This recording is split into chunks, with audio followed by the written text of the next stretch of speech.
Olá e bem-vindos à Curious Golden. Hoje vamos construir um utensílio que é tanto útil em casa quanto na oficina. Um dobrador de roupa.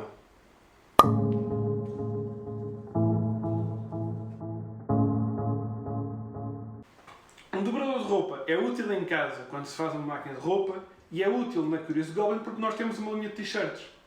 E embora dobrar roupa não seja uma tarefa complicada, quando sai uma dúzia de camisolas da máquina de lavar ou chega uma centena de t-shirts da fábrica, o caso muda de figura.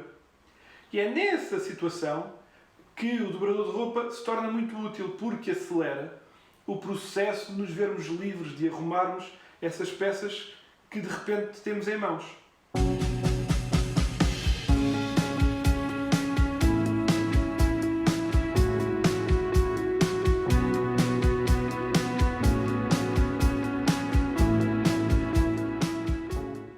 Para construir esta peça nós vamos usar apenas cartão e fita adesiva, ou seja, materiais fáceis de adquirir e acessíveis a toda a gente.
Espero que tenham desfrutado do vídeo e que o nosso dobrador de roupa vos seja muito útil.